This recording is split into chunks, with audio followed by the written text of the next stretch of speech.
మీ పిల్లలు చదువుకున్నది ఎగ్జామ్ హాల్లో రాయాలన్నా, కాంపిటేటివ్ ఎగ్జామ్ క్రాక్ చేయాలన్నా మెమరీ ముఖ్యం. మెమరీ అనేది గిఫ్ట్ కాదు. రైట్ టెక్నిక్ అండ్ ప్రాక్టీస్‌తో ఎవరైనా సాధించవచ్చు. లేకపోతే హెచ్-1బీ వీసాకి సంబంధించిన కానీ, అండ్ ఇలాంటి వాటికి సంబంధించి ఎవరైనా కానీ ఇప్పుడు ట్రావెల్ చేయాలనుకుంటే, అలా అక్కడున్న స్టూడెంట్స్ వాళ్ళ మీదకైనా కానీ, సో ఏమన్నా ఇబ్బందులేమన్నా తలెత్తుతాయా? ఇలాంటి విషయాలన్నిటి గురించి కూడా మనతో పాటు మాట్లాడడానికి హైకోర్టు న్యాయవాది, ఇమిగ్రేషన్ లాయర్ అయిన పృథ్వీ గారు ఇప్పుడు మనతో పాటు ఉన్నారు. మరి సార్‌తో మాట్లాడదాం. మరి విషయాలేంటో అడిగి తెలుసుకుందాం. Hi sir. Hi Chanakya. Sir, Trump మామ టారిఫ్ల మీద టారిఫ్లు వేసేస్తూ ఉన్నాడు. అసలు ఇండియా అంటే కచ్చి కట్టి మరి కూర్చున్నాడు అన్నట్టు కూడా అనిపిస్తూ ఉంది. అది ఇట్లానే బిజినెస్ డీల్స్ దాని ప్రకారం. కాకపోతే ఎవరైతే ట్రావెల్ చేస్తూ ఉన్నారో హెచ్-1బీ వీసాస్ అయినా కానీ, అండ్ స్టూడెంట్స్ చాలామంది చదువులు అంటే ఫస్ట్ ప్రయారిటీ అనేది యూఎస్కి వెళ్ళిపోతుంటారు. మరి వాళ్ళ మీద ఏమన్నా ఇంపాక్ట్ ఏమన్నా ఉంటుందంటారా? యాజ్ ఆఫ్ నౌ చెప్పాలంటే చాణక్య 70% అమెరికా వెళ్ళే వాళ్ళు ఆగిపోయారు. 70% ఆగిపోయారు. Okay. And 25% already slots previous book అయిపోయి, అండ్ నేను వెళ్ళాలి ఖచ్చితంగా, నేను యూఎస్లోనే ఎంఎస్ చేయాలి అన్న ఒక ఉద్దేశం ఉన్నవాళ్ళు తప్ప మిగతా వాళ్ళందరూ ఆగిపోయారనే చెప్పచ్చు. ఇప్పుడు ఈ స్టూడెంట్స్ యాజ్ ఆన్ నౌ పెరగాలి అంటే ఇంపాసిబుల్ చాణక్య. ఓకే. ఎందుకంటే ఆల్రెడీ ఒక రకమైనటువంటి ఫియర్ ఎస్టాబ్లిష్ అయిపోయింది ఒక పిల్లలకి. అదొకటి కూడా ఎప్పుడు లేనట్టు ట్రంప్ ఫస్ట్ టైం యూనివర్సిటీస్ మీద పెత్తనాలు చేయటం మొదలుపెట్టాడు. యూనివర్సిటీస్ ఇట్లా ఉండాలి, యూనివర్సిటీస్ మీరు స్పాన్సర్ చేయకూడదు. ఈవెన్ అక్కడ ఉండేటువంటి ఎడ్యుకేషన్ డిపార్ట్మెంట్ని తీసేశాడు. ఎడ్యుకేషన్ డిపార్ట్మెంట్ అంటే ఎడ్యుకేషన్ మినిస్ట్రీ ఉంటుంది కదా మనకి, అట్లాగా ఎడ్యుకేషన్ మినిస్ట్రీని తీసేశాడు. తీసేసి అక్కడ ఇంకా ఫండింగ్ ఆఫ్ లోన్, వీళ్ళకి ఇచ్చేటువంటి స్టూడెంట్స్కి ఇచ్చే లోన్స్ కానీ, వాళ్ళకి ఇచ్చే స్కాలర్షిప్స్ మొత్తం తీసేశాడు. ఏదైనా సరే యూనివర్సిటీసే పెట్టుకోవాలని చెప్పేసి హీఈస్ డిస్కరేజింగ్. మెయిన్ ఏంటంటే తనకు ఒక రకమైన థ్రెట్ ఉంది అక్కడ. థ్రెట్ ఇన్ ద సెన్స్, ఈ పాలస్తీనా వార్ తర్వాత ఇరాన్ వార్ తర్వాత, అక్కడ ఇజ్రాయెల్ అండ్ పాలస్తీనా డిస్టర్బెన్సెస్ తర్వాత అక్కడ ఉండేటువంటి ఒక వర్గం వ్యక్తులు పాలస్తీనా సపోర్ట్ చేస్తున్న ర్యాలీలు తనకు ఒక రకమైన టెన్షన్ క్రియేట్ చేస్తున్నాయి. అండ్ అబ్రాడ్లో జరిగినటువంటి బాంబింగ్స్ ఎప్పుడు తక్కువే ఉంటాయి ఈ మధ్యకాలంలో. ఈ మధ్యన ఇజ్రాయెల్ దగ్గర జరిగినటువంటి ఒక బాంబ్ బ్లాస్ట్ అన్నది, ఇదంతా కూడా ఒక రకమైన టెన్షన్ క్రియేట్ చేసి స్టూడెంట్స్ని కంట్రోల్ చేయాలి అన్నది ఏదైతే ఉందో, అక్కడ డైరెక్ట్గా లిబర్టీ అనేటువంటి ఒక basic principle of American constitution దెబ్బతింటూ మొదలుపెట్టింది. ఓకే. ఈ యాంగిల్స్లో ఏమవుతుందంటే స్టూడెంట్ ఇన్ గోయింగ్ తగ్గారు, అక్కడికి వెళ్ళే వాళ్ళు తగ్గారు. అండ్ ఎప్పుడైతే ఈ ఇన్కమింగ్ స్టూడెంట్స్ తగ్గారో, ఈ ఉన్న స్టూడెంట్స్ భయం మొదలైంది. వాళ్ళు కూడా సోషల్ మీడియాస్ అన్ని మీకు హ్యాండిల్స్ ఇవ్వండి, మీ యొక్క క్రెడెన్షియల్స్ మాకు హ్యాండ్ ఓవర్ చేయండి, మీ సోషల్ మీడియాస్ నేను ఓపెన్ చేస్తాను అంటే, ఏదైనా ఒక వీడియో ఏదైనా వచ్చింది అనుకోండి, పాలస్తీనాకి సంబంధించి సపోర్ట్ చేస్తున్నవాడు ఎవడో ఫ్రెండ్ పెడతాడు అనుకోండి, వాడు చూశాడు అనుకోండి, then he will be doubted అనమాట. అతను డౌట్ పడతారు, స్కానింగ్ లోకి వచ్చేస్తారు. అలా ఆ రకంగా ఒక రకమైన ఇన్సెక్యూరిటీ అనేది అక్కడ వెళ్తున్న స్టూడెంట్స్కి, అక్కడ ఉన్న స్టూడెంట్స్కి డెవలప్ అయింది. But it is not a longitive end as such. అది ఎక్కువ నాళ్ళు ఉంటుంది అయితే ఐ డోంట్ థింక్ సో. ఇంతకన్నా వర్స్ సిచ్యుయేషన్స్ చాలా వచ్చినాయి యూఎస్లో. It is one of the situation where the students must be little brave, and వాళ్ళు వెళ్ళినటువంటి ఎడ్యుకేషన్ అన్నది అక్కడ తర్వాత కంటిన్యూ అవ్వాలంటే దే హ్యావ్ టు. సార్, ప్రీవియస్గా ఉన్న సిచ్యువేషన్స్ వరకు అయితే ఇండియా అండ్ అమెరికా అనేది కూడా ఒక ఫ్రెండ్లీ నేషన్స్గా ఉన్నాయి. కాకపోతే ఇంత హై టెన్షన్స్ అనేది కూడా ఈ మధ్యకాలంలో ఎప్పుడూ చూడలేదు. కానీ స్టూడెంట్స్ వెళ్ళే వాళ్ళ డ్రాప్ కానీ అక్కడున్న కంపెనీస్లో వర్క్ చేస్తున్న ఎవరైతే ఉన్నారో ఎంప్లాయీస్ కానీ, వాళ్ళ మీద కూడా ఈ బర్డన్ పడే అవకాశాలు ఉంటాయని కూడా భయపడుతూ ఉన్నారు. మరి వాళ్ళకి సంబంధించి మీరేం చెప్తారు?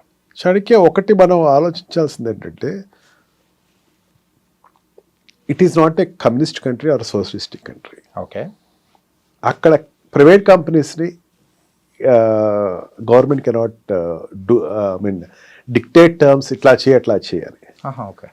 యాపిల్ లాంటి ఒక చిన్న కంపెనీ నీకు ప్రొడక్షన్ ఇండియాలో ఆపేయమంటే నేను ఆపనని చెప్పింది. ఏం చేయలేకపోయాడు. ఓకే. మహా అయితే ట్యాక్స్ పెంచుతావు, ఎంత పెంచుకోవాలి అంటే. అక్కడ ఉండేటువంటి industrialist are very powerful. Okay. వాళ్ళని ఎవరు కంట్రోల్ చేయలేరు. ఎంతమంది ఎంప్లాయీస్ కావాలి, ఎట్లా కావాలి అనేది వాళ్ళ ఇష్టం. అది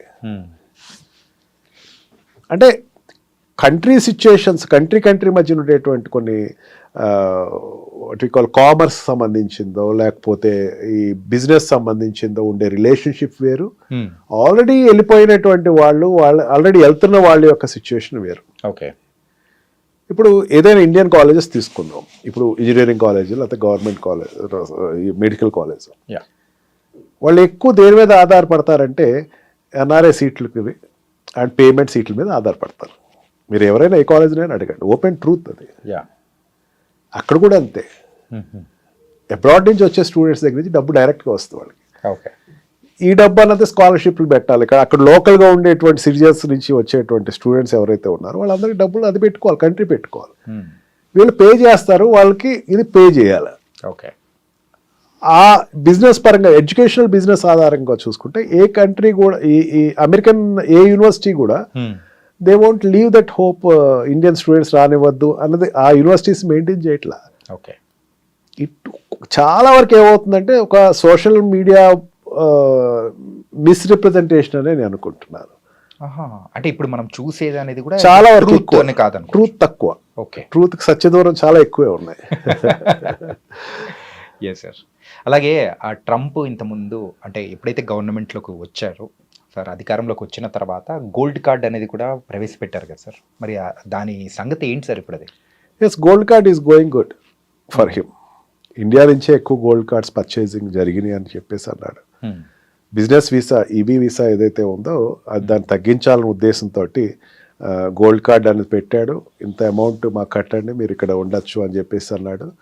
and partially he got succeeded. అంటే it is not overnight జరిగేది కాదు, ఓపెనింగ్ అయితే చాలా బాగానే వచ్చింది. ఇండియా నుంచి కూడా చాలా గోల్డ్ కార్డ్స్ అయితే పర్చేసింగ్ జరిగినాయి.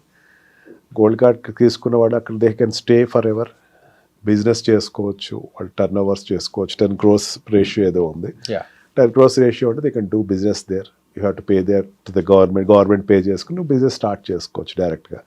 అంతేకాని దానికోసం వేరే వీసాలు అప్లై చేయటం, దాని గురించి వెయిట్ చేయటం ఇవన్నీ లేదు అని చెప్పేసి అన్నాడు. సెకండ్ టైం ప్రీవియస్ ఒకసారి ఇంట్రడ్యూస్ అయిన తర్వాత ఇది మళ్ళీ చాలానాళ్ళ తర్వాత మళ్ళీ గోల్డ్ కార్డ్ ఇంట్రడ్యూస్ అవుతుంది. బిజినెస్ వైజ్గా ఇట్ ఈస్ గోయింగ్ అప్. అదే చాణక్య నేను చెప్తుంది అదే, వాట్ యు ఆస్క్ ప్రీవియస్లీ, ఇండియాకి అక్కడికి యుఎస్కి ఉండే రిలేషన్స్ స్ట్రెయిన్ అయినాయి కదా. రిలేషన్స్ ఏం స్ట్రెయిన్ అవ్వలేదు చాణక్య. తన అడుగుతున్నది ఏంటంటే బ్రిక్స్లో ఉండేటువంటి కంట్రీస్, బ్రిక్స్ కంట్రీస్ అంటే what we call this Brazil, Russia, India, China, ఇవన్నీ కలిసి ఒక సౌత్ ఆఫ్రికా, ఇవన్నీ కలిసి ఒక కొత్త కరెన్సీని ప్లాన్ చేస్తున్నాయి అండ్ డాలర్ను పక్కన పెడుతున్నాయి. అక్కడ ట్రంపే కాదు, ట్రంప్ కాకుండా ఇంకోటి ఉన్నా సరే అదే చేస్తారేమో నా ఉద్దేశంలో. Okay. Because is it competition for their country.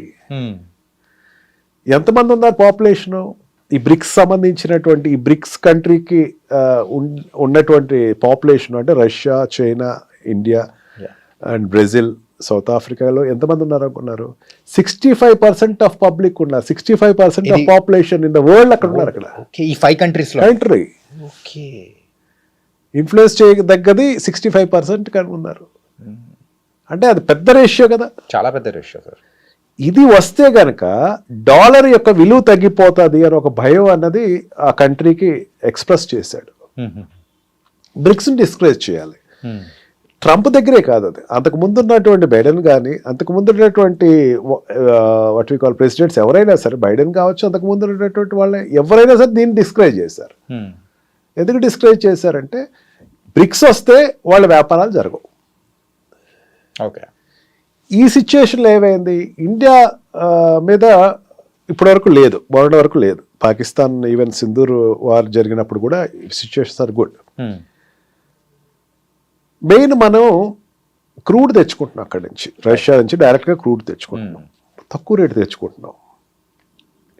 అమెరికాకి నష్టం కదా దానివల్ల నష్టం ఎవరికంటే నాటో కంట్రీస్కి నష్టం. అంటే European countries, NATO excluding America, European కంట్రీస్కి నష్టం. వాళ్ళ కంట్రీస్ నుంచి తెచ్చుకోవాలి, అది జరగట్లా. అండ్ ఆల్సో మనం అప్పు చాలా వరకు పే చేస్తాం, మరి చాలా ఎక్కువ అప్పు ఉండేది క్రూడ్లో. అందుకే సౌదీ కంట్రీస్ని మనం పెద్దంత ఖాదరు చేయకపోవడం కారణం అదే. ఓకే. మనం చాలా వరకు అప్పు పే చేస్తాం. ఇదివరకు చాలా అప్పు ఎక్కువ ఉండేది మనకి, పే బ్యాక్ ఎక్కువ చేసాం మనం. అండ్ వాళ్ళ కాన్ఫిడెన్స్ కూడా ఇది పే చేసేస్తారు అని. రష్యా నుంచి ఎక్కువ తీసుకుంటున్నాం మనం, తక్కువ రేటుకి ఎక్కువ తీసుకుంటున్నాం. మిగతా కంట్రీస్కి దానికి దగ్గర దగ్గర $2 బిలియన్ ఎంతో మనకి డిఫరెన్స్ అనేది కూడా డిఫరెన్స్ ఎక్కువ లాభం అన్నది వస్తుంది. ఇక్కడ ఏమైందంటే తనకి అక్కడ జరుగుతున్న వార్కి, రష్యాకి జరుగుతున్న వార్లో ఏమైందంటే ఎప్పుడైతే ఈ నాటో కంట్రీస్ ఒత్తిడితోటి యుఎస్ ఈ స్పీకింగ్ ఏ న్యూ ఫార్మ్లా, నువ్వు ఇండియా నువ్వు వెళ్ళి అక్కడ తెచ్చుకోవద్దు అని. కానీ అమెరికా అక్కడ ఉండేటువంటి రష్యాలో ఉండే కార్లు తెప్పించుకుంటుంది, ఎలక్ట్రానిక్ గూడ్స్ తెప్పించుకుంటుంది, కానీ నువ్వు మాత్రం వెళ్ళి తెచ్చుకోవద్దు అనేసరికి దీనికి India is so stubborn. Okay, మా కంట్రీకి నువ్వెవరు చెప్పడానికి? మా కంట్రీకి చెప్పాల్సినటువంటి నీకు సంబంధం లేదు కదా. అండ్ నాటో కంట్రీస్కి అయితే గట్టి వార్నింగ్ ఇచ్చాడు నిన్న ప్రైమ్ మినిస్టర్.